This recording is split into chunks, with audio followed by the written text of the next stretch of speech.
नमस्कार मित्रांनो, हा आपला क्षेत्रफळ या टॉपिकचा दुसरा व्हिडिओ आहे. या व्हिडिओमध्ये आपण चौरस ही आकृती पूर्ण डिटेलमध्ये पाहणार आहे. भरपूर स्पर्धा परीक्षा अशा आहेत ज्याच्यामध्ये चौरसवर डायरेक्ट प्रश्न विचारले जातात आणि हा व्हिडिओ पाहिल्यानंतर चौरसवरचा तुमचा एकही प्रश्न चुकणार नाही. तर स्टार्टिंगला पाहू आपण चौरस नेमका काय असतो आणि याचे सूत्र काय आहेत. सर्वांना रिक्वेस्ट आहे की व्हिडिओ पाहता पाहता नोटबुकवर राईट सुद्धा करा. क्षेत्रफळ, घनफळ हे जे टॉपिक आहेत यांच्यासाठी नोटबुकमध्ये लिहिणं खूप जास्त आवश्यक आहे. ही आहे चौरसची आकृती. चौरसमध्ये ह्या ज्या चारही बाजू आहेत यांची लांबी सारखी असायला पाहिजे. चार बाजूंची लांबी सारखी आणि प्रत्येक बाजूला मी काय म्हणणार ए. आता या बाजूची लांबी जर ए आहे तर बाकी सर्व बाजूंची लांबी सुद्धा सेम असायला पाहिजे. आणि हे जे अँगल बनत आहेत, इथे जे कोन बनत आहेत, हे चारही कोन 90 90 90 90 चे असायला पाहिजे. चौरससाठी दोन कंडिशन तुम्हाला नोटबुकमध्ये राईट करायच्या आहेत. पहिली कंडिशन, चारही बाजूंची लांबी समान असते. दुसरी कंडिशन, शिरोबिंदूवर हे जे कोन बनतात हे चारही कोन 90 अंशाचे बनले पाहिजे. याला काय म्हणतो आपण, शिरोबिंदू. आणि शिरोबिंदूवर जे कोन बनतात, जे अँगल बनतील, हे कसे असले पाहिजे, काटकोन असले पाहिजे, 90 अंशाचे असले पाहिजे. ठीक आहे. याचं क्षेत्रफळ काय आहे? क्षेत्रफळ एरिया बरोबर बाजू आणि बाजू यांचा गुणाकार, तर काय व्हायला पाहिजे, बाजूचा वर्ग. ठीक आहे. यालाच आपण काय म्हणणार, क्षेत्रफळ बरोबर ए बाजूला काय म्हटलं आपण, ए बाजूचा वर्ग. हे आलं आपलं क्षेत्रफळाचं सूत्र. याची परिमिती म्हणजे काय, बाहेरच्या चारही बाजूंची बेरीज. तर एक बाजू आहे ए, दुसरी सुद्धा ए, तिसरी सुद्धा ए आणि चौथी सुद्धा ए. तर परिमिती याची यायला पाहिजे 4a. हे भेटलं आपल्याला परिमितीचं सूत्र. सिंपल सूत्र आहेत, लक्षात राहून जातील. आणि जो कर्ण आहे महत्वाचा आहे बघा. कर्ण जो राहतो तो राहतो बाजू गुणाकारात वर्गमुळात 2. बाजू गुणाकारात काय असायला पाहिजे, वर्गमुळात 2. हे सर्व फॉर्म्युले नोटबुकमध्ये व्यवस्थित राईट करून घ्या, तेव्हाच तुम्हाला हे सगळे कॉन्सेप्ट काय होतील, क्लिअर होतील. क्षेत्रफळ घनफळ या टॉपिकचा मेन फंडा काय आहे, सर्व सूत्र पाठ असले पाहिजे, वेळेवर हे सर्व सूत्र आठवले पाहिजे, सूत्रामध्ये किमती टाकता आल्या पाहिजे, हे किमती टाकल्यानंतर कॅल्क्युलेशन जमले पाहिजे. हे सर्व जेव्हा सेम टाईमवर होईल तेव्हाच तुमचा प्रश्न तिथं काय येईल, करेक्ट येईल. तर प्रश्नांची सुरुवात करू आपण.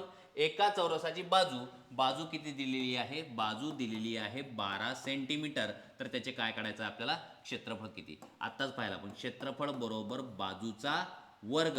तर क्षेत्रफळ बरोबर काय आला पाहिजे, 12. बाजू किती आहे 12, 12चा वर्ग म्हणजे 12ला जर मी 12 सोबत गुणाकार केला तर किती आला पाहिजे, 144. बाजू सेंटीमीटरमध्ये आहे तर इथं एकक काय आला पाहिजे, सेंटीमीटरचा वर्ग. किंवा यालाच आपण कधी कधी काय म्हणतो, चौरस सेंटीमीटर. लक्षात ठेवा. ठीक आहे. मी सूत्र आणि हे जे एकक आहेत हे सुद्धा इथं करून घेत आहे. क्षेत्रफळ यायला पाहिजे 144. आन्सर किती आहे, ऑप्शन क्रमांक 4. एकदम सिंपल प्रश्न आपण स्टार्टिंगला ठेवतो, सो दॅट तुमचा जो कॉन्सेप्ट आहे, बेसिक कॉन्सेप्ट, ते काय व्हायला पाहिजे, क्लिअर व्हायला पाहिजे. पुढचा प्रश्न पाहू. प्रश्न क्रमांक 2. एका चौरसची बाजू किती आहे, बाजू दिलेली आहे 7.7 सेंटीमीटर. तर त्याचे क्षेत्रफळ किती. क्षेत्रफळ बरोबर बाजूचा वर्ग.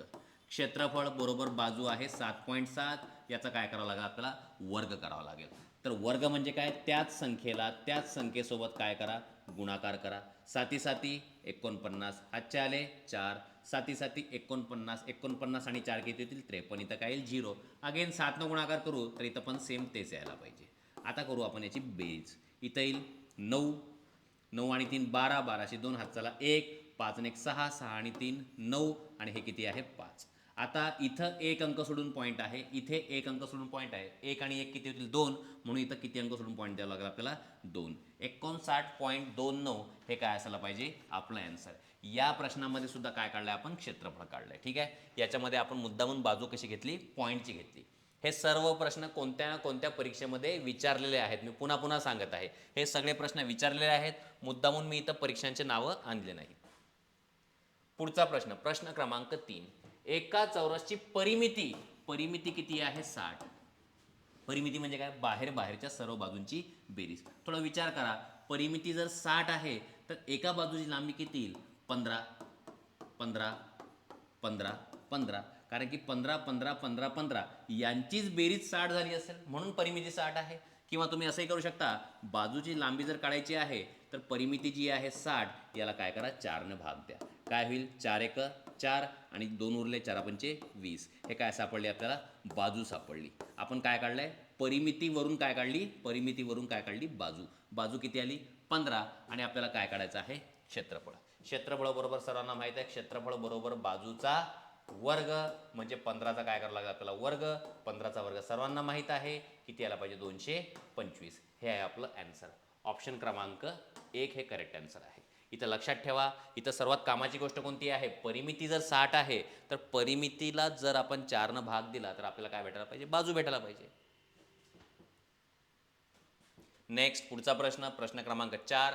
सर्वात सोपी आकृती असते बघा. जिथं कर्ण येतो तिथं थोडेसे एक्झाम्पल्स थोडेसे कॉम्प्लिकेटेड होऊन जातात. एका चौरसाचे क्षेत्रफळ 196 चौरस सेंटीमीटर आहे. क्षेत्रफळ दिलं आहे आपल्याला. क्षेत्रफळ किती आहे 196 आणि आपल्याला कळायचं याची परिमिती. एक महत्त्वाची गोष्ट फॉर्म्युला माहिती आहे आपल्याला क्षेत्रफळ बरोबर बाजूचा वर्ग. आता हे क्षेत्रफळ आहे म्हणून ही किंमत क्षेत्रफळाच्या जागेवरच टाका. तर इथं काय आलं पाहिजे 196 बरोबर बाजूचा वर्ग. इथं घ्यावं लागेल आपल्याला वर्गमूळ. काय घ्यावं लागेल वर्गमूळ म्हणजे एचा वर्ग याचा वर्गमूळ किती येईल ए आणि 196 हा कोणाचा वर्ग आहे हा वर्ग आहे 14चा. आपल्याला भेटली बाजू किती आहे 14 आणि आपल्याला विचारलं आहे की परिमिती किती. परिमिती म्हणजे एक एक बाजू किती आहे 14 14 14 14. बेरीज करून टाका परिमिती भेटून जाईल. किंवा परिमिती बरोबर आपल्याला माहित आहे 4 गुणाकारात बाजू पाहिलं ना आपण 4a तर इथं 14 टाकून देऊ. 14 एका 14 14 चौक किती होतील 56. उत्तर किती यायला पाहिजे परिमिती यायला पाहिजे 56. ऑप्शन क्रमांक 1 हे त्याचा काय असायला पाहिजे आन्सर. नेक्स्ट पुढचा प्रश्न 35 मीटर बाजू असलेल्या चौरसाकृती बागेभोवती म्हणजे एक बाग आहे चौरसाकृती बाग ज्याची बाजू आहे 35 मीटर. 35 मीटर चारही बाजूंची लांबी सारखी राहते चौरसमध्ये. या बागेभोवती 3 पदरी बघा ह्या शब्दावर लक्ष ठेवायचं हां किती पदरी आहे.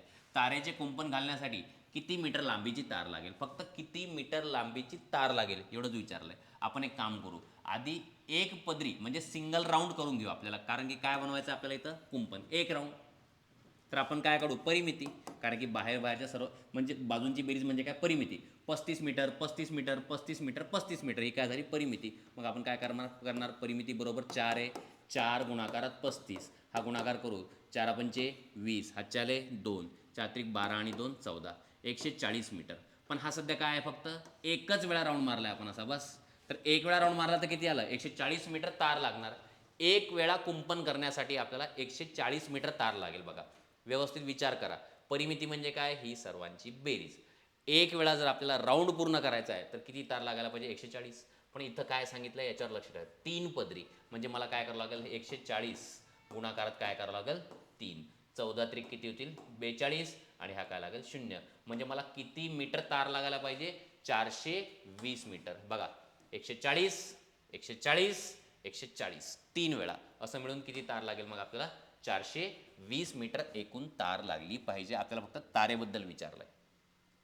कधी कधी खर्च सुद्धा विचारतात तर तो जो खर्च आहे त्यांना काय करतो आपण इथं गुणाकार करतो. पुढचा प्रश्न एका चौरसाचे क्षेत्रफळ 4.41 चौरस सेंटीमीटर आहे. अच्छा क्षेत्रफळ आहे 4.41 तर त्या चौरसची परिमिती किती. क्षेत्रफळ बरोबर बाजूचा वर्ग. हे 4.41 कॅपिटल एच्या जागेवर टाका. क्षेत्रफळाची किंमत आहे 4.41 बरोबर एचा वर्ग म्हणजे एचा वर्ग बरोबर 4.41. याचं काय घ्यावं लागेल अगेन लक्षात ठेवा इथं काय घ्यावं लागेल वर्गमूळ घ्यावं लागेल. तर वर्गमूळ किती यायला पाहिजे 2.1. ठीक आहे इथं किती अंक सोडून पॉईंट आहे 2 अंक सोडून पॉईंट आहे. वर्गमूळ काढल्यानंतर पॉईंट किती अंक सोडून राहायला पाहिजे 1 अंक सोडून. कारण की मला माहित आहे 21चा वर्ग किती आहे 441 तर 2.1चा वर्ग किती होईल 4.41. मग याचा वर्गमूळ काय आला पाहिजे 2.1. बाजू सापडली आपल्याला. बाजू किती आहे 2.1. आपल्याला काय फाइंड करायचं आहे काय काढायचं आहे परिमिती काढायची. परिमिती बरोबर 4a तर परिमिती बरोबर 4 गुणाकारात बाजू. बाजू किती आहे आपली 2.1. शांततेत गुणाकार करून घ्या. हा जर गुणाकार केला 4 एका 4 4 2 8 एक अंक सोडून पॉईंट परिमिती किती यायला पाहिजे 8.4. ऑप्शन क्रमांक 4. सोपे प्रश्न आहेत बघा सर्व. स्टार्टिंगला सोपे प्रश्न घेतो आपण. थोडं ब्लॉक बिल्डिंग झाली पाहिजे कॉन्सेप्ट क्लिअर झाले पाहिजे तुमची तिथं. नेक्स्ट एका चौरसाकृती शेताची बाजू 30 मीटर आहे. अच्छा एक शेत आहे ज्याची बाजू किती आहे 30 मीटर. एक काम करू, क्षेत्रफळ काढून घेऊ. आणि आता मला वाटते तुम्हाला चौरस पाहिल्याबरोबर समजून जाते की क्षेत्रफळ कसं काढायचं.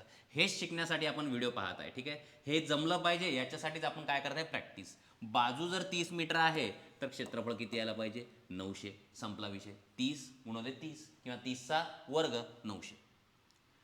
1.25 रुपये प्रति चौरस मीटर दराने या शेताला काय करायचं आहे, सपाट करायचं. सपाट म्हणजे हा जो पूर्ण शेत आहे याचं काय करायचं आहे, सपाटीकरण करायचं आहे. म्हणजे आपल्याला काय काढावं लागलं, आधी क्षेत्रफळ काढावं लागलं. आणि एका चौरस मीटरचा खर्च किती आहे, 1.25. याचं क्षेत्रफळ किती आहे, 900 चौरस मीटर. आपल्याला काय करावं लागेल मग, एकूण खर्च किती येईल, 900 चौरस मीटर आहे आणि एकाचा खर्च किती आहे, 1.25. आता हे जे 2 शून्य आहेत या 2 शून्यामुळे 0.2 अंकांनी इकडे सरकून जाईल. तर मला काय भेटेल, तर 2 गुणाकारात 125. तर 9 1 9, 9 5 45, हातच्या आले 4, 9 2 18, 18 आणि 4 22, 22 2 हातच्या आले 2, 9 1 9, 9 आणि 2 11. किती रुपये खर्च यायला पाहिजे, 1125 रुपये नगदी एवढा खर्च यायला पाहिजे. ऑप्शन क्रमांक 1 याचा काय आहे ॲन्सर. ठीक आहे, खर्चावरचे प्रश्न विचारले जातात. आणि एक महत्त्वाची गोष्ट आहे का, काही काही प्रश्न असे असतात की असा वर्तुळ आणि वर्तुळाच्या आतमध्ये असा चौरस. कधी कधी असंही विचारतात की हा वर्तुळ आणि वर्तुळाच्या बाहेर असा चौरस. ह्या टाईपचे एक्झाम्पल जे आहेत हे आपण जेव्हा आपण वर्तुळ घेऊ, वर्तुळानंतर हे 2-4 कॉम्प्लेक्स लेवलचे डायग्राम मिक्समध्ये घेऊ. ठीक आहे, स्टार्टिंगला आपण काय घेतलं, आयत घेतलं पहिल्या व्हिडिओमध्ये. याच्यामध्ये काय घेऊ, चौरस. तिसऱ्या व्हिडिओमध्ये काय घेऊ, वर्तुळ. त्यानंतर यांच्या मिक्सवाल्या डायग्राम जे राहतात त्या घेऊ. त्यानंतर घेऊ आपण वर्तुळावरचे फेरे. त्यानंतर घेऊ आपण त्रिकोण. असं करत करत संपूर्ण हे काय करून टाकू, कंप्लीट करून टाकू. या प्रकारचे प्रश्न आपण सॉल्व्ह करू, काहीच अडचण नाही. आता एक गोष्ट लक्षात ठेवा, इथं मला तुम्हाला काहीतरी महत्त्वाचं समजून सांगायचं आहे. हा आहे चौरस, हा आहे चौरसाचा कर्ण. तर लक्षात ठेवायचं पहिली गोष्ट, तर हा एक इथं त्रिकोण बनत आहे. ही बाजू किती आहे, ए, आणि ही बाजू किती आहे. हा जो त्रिकोण आहे ना, हा समद्विभुज आहे.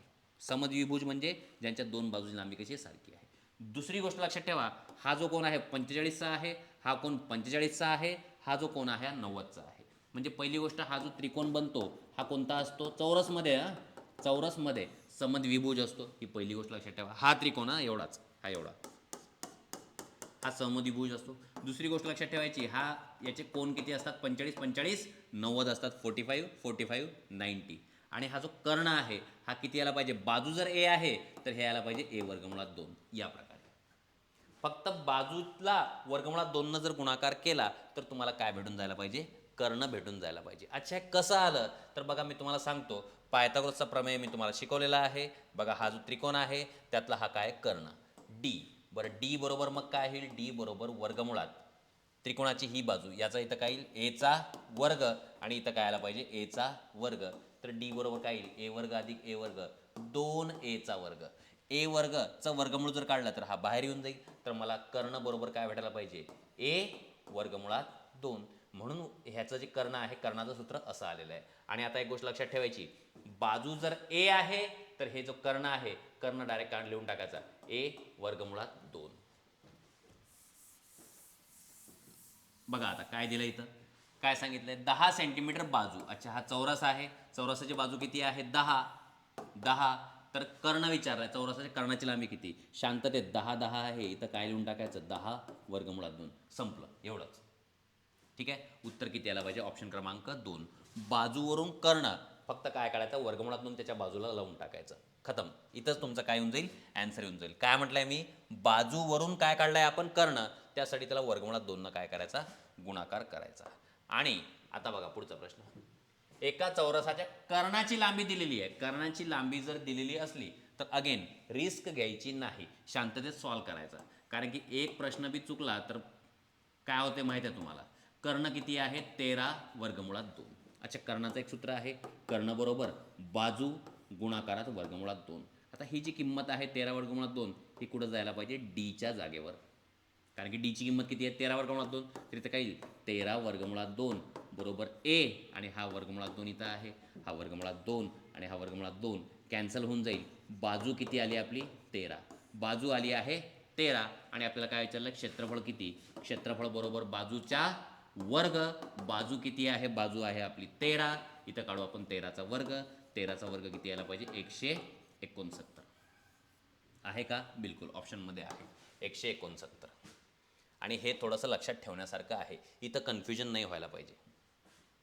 पुढचा प्रश्न, एका चौरसाच्या कर्णाची लांबी दिलेली आहे, किती आहे? 10 वर्गमुळात 2. कर्णाची लांबी, ठीक आहे, गिवन डेटामध्ये लिहू. कर्णाची लांबी किती आहे?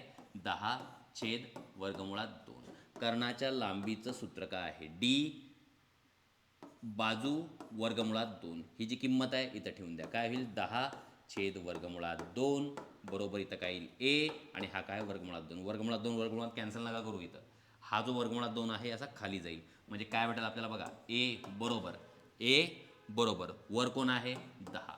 इथं खाली कोण आहे? वर्गमुळात 2. हा जो वर्गमुळात 2 आहे याच्या बाजूला इथं खाली जायला पाहिजे, म्हणजे इथं गुणाकारात काय येईल? वर्गमुळात 2 येईल. तर बाजू बरोबर काय येईल? 10, आणि हे रूट टू गुणाकार होईल, वर्गमूळ निघून जाईल, इथं काय येईल? 2. 10 छेद 2 किती व्हायला पाहिजे? 5. बाजू किती सापडली आपल्याला? 5. आपल्याला काय विचारलं? त्याची परिमिती. परिमिती म्हणजे काय? परिमिती बाहेरच्या सर्व बाजूंची बेरीज. 5 5 5 5 चारींची बेरीज करा. परिमिती किती यायला पाहिजे? 5 चोक 20 ही यायला पाहिजे आपली परिमिती. तर परिमिती किती आहे? 20. ठीक आहे, केअरफुली सॉल्व करा. हे जे शेवटचे 1-2 प्रश्न आहेत शांततेत सॉल्व करा. ठीक आहे, तुम्हाला काही PDF वगैरे पाहिजे असेल किंवा आपल्या व्हॉट्सॲप ग्रुपला तुम्हाला जर ॲड व्हायचं असेल तर या नंबरवर मला व्हॉट्सॲपवर मेसेज करा. धन्यवाद. आणि पुढचा व्हिडिओ जो आहे तो नक्की पहा.